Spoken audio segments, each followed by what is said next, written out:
Madame Givernet, vous auriez pu intervenir un peu plus longtemps parce qu'il y avait quand même beaucoup de choses à dire. Moi, j'ai aucune envie de rentrer dans la moindre polémique parce que ce n'est pas ce qui m'intéresse. Mais il y a quand même un point que vous auriez pu noter en écoutant les uns et les autres. Tous les groupes, quelle que soit leur sensibilité politique, ont tous dit « attention, si l'État continue à s'enfermer sur lui-même et à être géré au niveau national, il nous emmène tous dans le mur. Tous. Des gens qui sont très proches de vous, des gens qui sont plus éloignés de vous, tous. Vous êtes ici une parlementaire. Moi, je tends la main à l'État et je l'ai fait plusieurs fois. Je suis totalement prêt à ce qu'on travaille ensemble.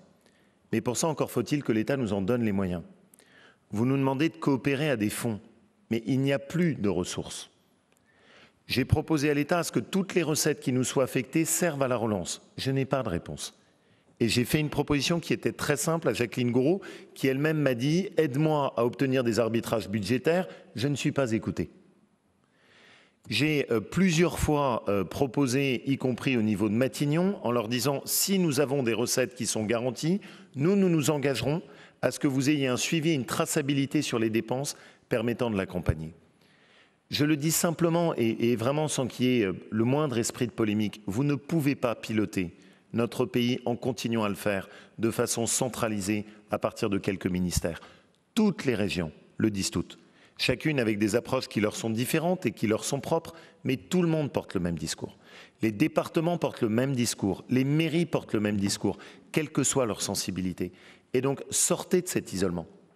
Vous ne pouvez pas, alors même que l'État, lui, jongle avec les déficits, expliquer à des collectivités locales qui, elles, ont une comptabilité qui est beaucoup plus exigeante et qui ne nous permet pas d'avoir des sections en déficit de fonctionnement, nous dire « mais comment se fait-il que vous ne financiez pas ceci, que vous ne financiez pas cela, que vous ne financiez pas ceci ?» Mais tout simplement parce qu'il n'y a plus de ressources. Et vous êtes en train d'assécher le pays. Et dans le même temps où on voit jongler les milliards dans les ministères parisiens, sur le terrain, tous les élus qui sont ici vous disent la même chose. Arrêtez de piloter depuis Paris. Donner un peu de respiration et d'oxygène aux collectivités locales et permettez-leur d'être un partenaire. Je ne demande que ça. Et je serai le premier à prendre des engagements. Vous n'étiez pas là et c'est tout à fait normal, puisque le seul engagement qui était pris par les différents groupes, c'était que le président ou la présidente de groupe était présent sur la totalité des débats. Donc il n'y a aucun problème à ce que vous n'ayez pas suivi tous nos débats.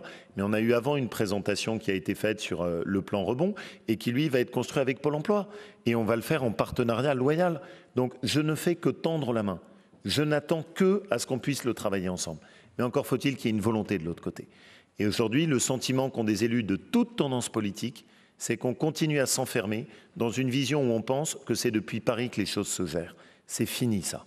Et la crise a enterré définitivement cette vision. Vous avez besoin de partir du terrain. Et si vous ne voulez pas aboutir à ce que notre pays se retrouve dans une situation très dangereuse, je vous en conjure, il est encore temps de s'en rendre compte, mais il faut vite corriger le tir. Parce que sinon, vous allez nourrir une profonde colère dans le pays en continuant à penser que c'est depuis quelques ministères, même en changeant les têtes, les portefeuilles, les intitulés, les visages, que vous pourrez arriver à conduire le pays. Ça ne marche plus, ça. Faites confiance au terrain, repartez de la base, ça fonctionnera beaucoup mieux. Voilà, Madame Givernet.